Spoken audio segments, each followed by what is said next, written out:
एक मनुष्य का जीवन बार बार नहीं मिलता। यदि मनुष्य का जीवन मिला है और मनुष्य का जीवन मिलने के बाद भी यदि तुम माया के चक्कर में, परिवार के चक्कर में, संतान के चक्कर में यदि तुमने इस शरीर को बिगाड़ दिया, इस जीवन को बिगाड़ दिया, तो फिर ये मनुष्य का शरीर मिलना मुश्किल है। हाँ, 84 लाख भोगने के बाद एक बार भगवान मनुष्य बनाते हैं, और यदि इस मनुष्य तन को भी हमने सोने, खाने, कमाने में बर्बाद कर दिया, तो महाराज हमारी 84 का चक्कर फिर लगाना पड़ेगा, फिर घूमना पड़ेगा। हाँ, बड़े भाग मानस तन पावा, सुर दुर्लभ सब ग्रंथन गावा, कबहु कृपा कर नर तन देही। हम बार बार प्रार्थना करते हैं, प्रभु एक बार हमें मनुष्य बना दो। हाँ, और जब भगवान मनुष्य बना देते हैं तो मनुष्य बनने के बाद करते क्या है?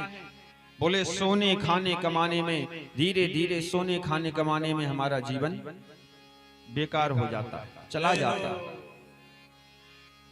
मंदिर में पूजा करो, तीर्थ करो हजार, दिल में दया धर्म नहीं तो मनवा सब कुछ है बेकार। जय हो। दिल में दया धर्म नहीं तो मनवा सब कुछ है बेकार। तो भक्त का बड़ा सुंदर भाव है यहाँ पर, किसी के काम जो आए उसे इंसान कहते, किसी के काम जो आए उसे इंसान कहते हैं, पराया दर्द से अपनाए जय हो। उसे इंसान कहते हैं, पराया दर्द से अपनाए उसे इंसान कहते हैं। ध्यान दे के सुनना, इस भजन के एक एक शब्द में अर्थ छिपा हुआ है।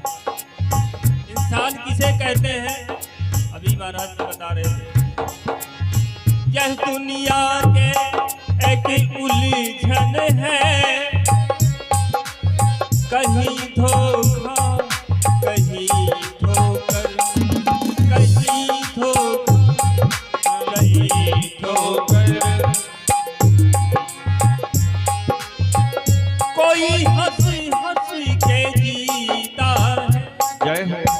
कोई जीता है रो रो कर, कोई जीता है रो रो के।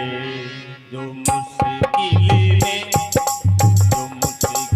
में न घबराए उसे इंसान कहते हैं। जो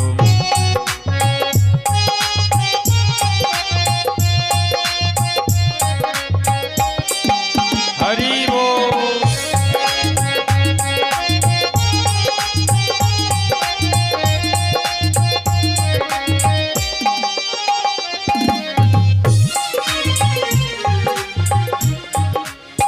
किसी के काम जो आए, किसी के काम जो आए उसे इंसान कहते हैं, पराया दर्द अपनाए,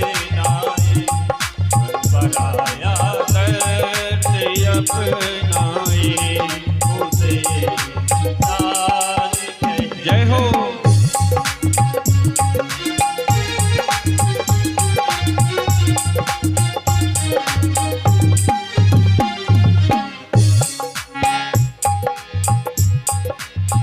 अगर गलती रुलाती है, जय है। गलतियां भी हो जाती हैं, अगर गलती रुलाती है तो राहें भी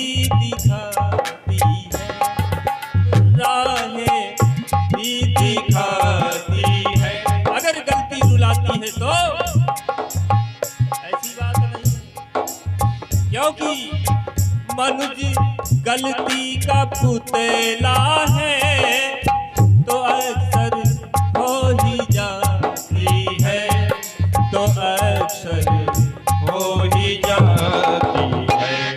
जो कर ले ठीक गलती को, जो कर ले ठीक गलती को, उसे इंसान कहते हैं।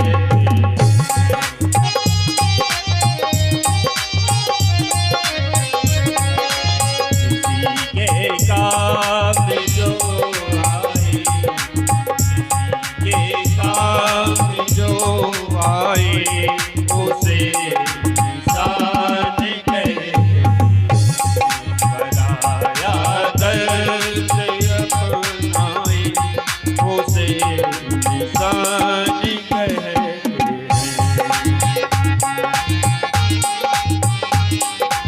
जय हो।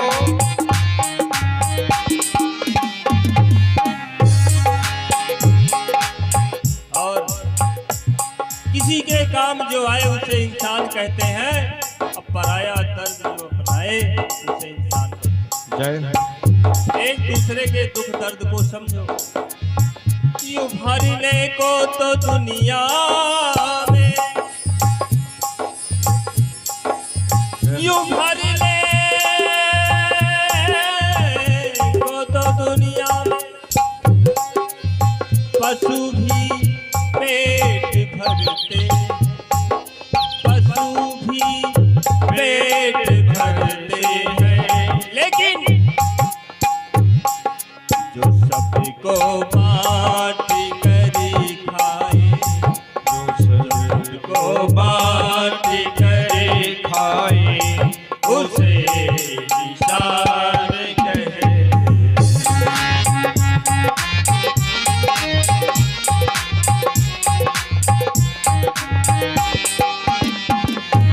हरि बोल।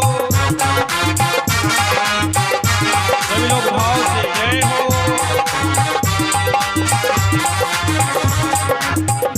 किसी के काम जो आए उसे इंसान कहते हैं। पराया दर्द अपना उसे इंसान कहते हैं। उसे इंसान कहते हैं। उसे इंसान कहते हैं। बोले वृंदावन बिहारी लाल की जय हो। भागवत महापुराण की जय हो। जोर से बोलिए एक बार, जोर जोर से जयकारा लगाओगे तो सारे पाप भाग जाएंगे। पाप एक ही जगह नहीं रहते, वो जगह है कौन सी? जहाँ कीर्तन भजन सत्संग भागवत कथाएं होती हैं। जयकारा जोर से लगाया करिए। बोलिए वृंदावन बिहारी लाल की।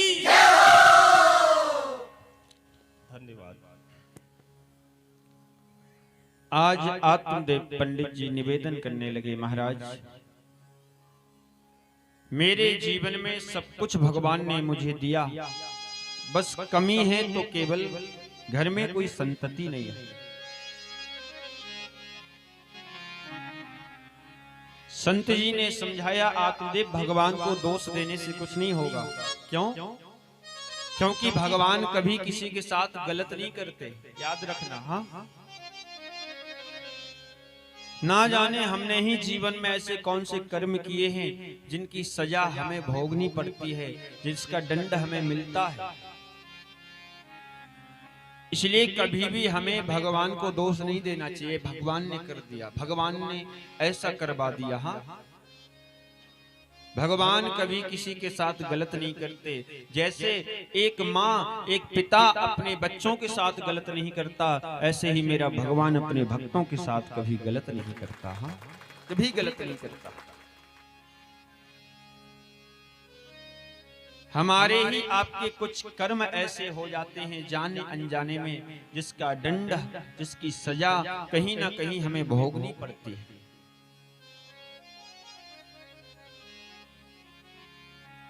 और महाराज ये तो चलता रहता है, अगला जन्म पिछला जन्म। अगर पीछे करके अच्छा आए हैं तो इस जन्म में अच्छा मिलेगा, पीछे गलत करके आए हैं तो उसकी सजा इसमें भोगनी पड़ेगी। अगला पिछला चलता रहता है। क्यों? क्योंकि जब तक पाप नहीं कट जाएंगे, चाहे वो अगले जन्म के हों पिछले जन्म के, वो चक्कर चलता रहेगा। पुण्य हो या पाप हो, अगला पिछला जन्म चलता रहता है। हाँ,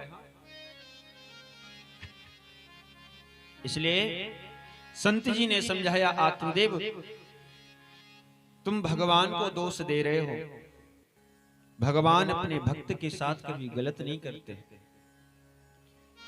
आत्मदेव तुमने कहा कि भगवान ने मुझे संतान नहीं दी, मुझे निर्वंशी कर दिया भगवान ने। अरे भगवान संतान उसी को देता है जिसके ऊपर कर्जा होता है, जिसके ऊपर कर्जा होता है उसी को संतान देता है भगवान।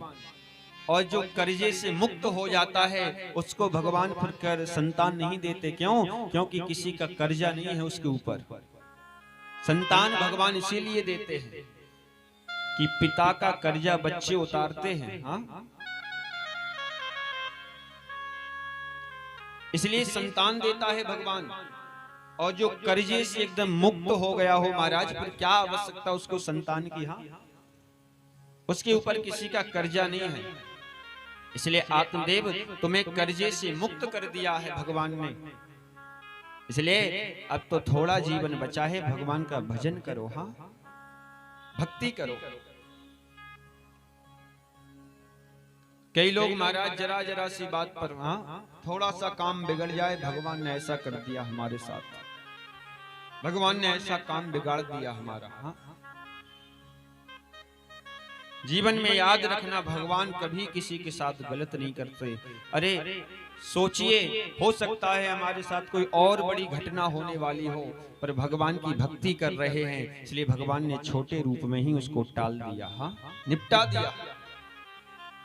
पता नहीं कौन सी अनहोनी लिखी हो हमारे जीवन में, पर सत्कर्म करने के वजह से वो अनहोनी थोड़े से रूप में ही टल गई। हाँ, कभी विपरीत नहीं जाना चाहिए हमको, हमेशा सही मार्ग में सोचो, क्योंकि प्रभु कभी किसी के साथ गलत नहीं करते। हाँ, एक नगर में एक राजा रहता था।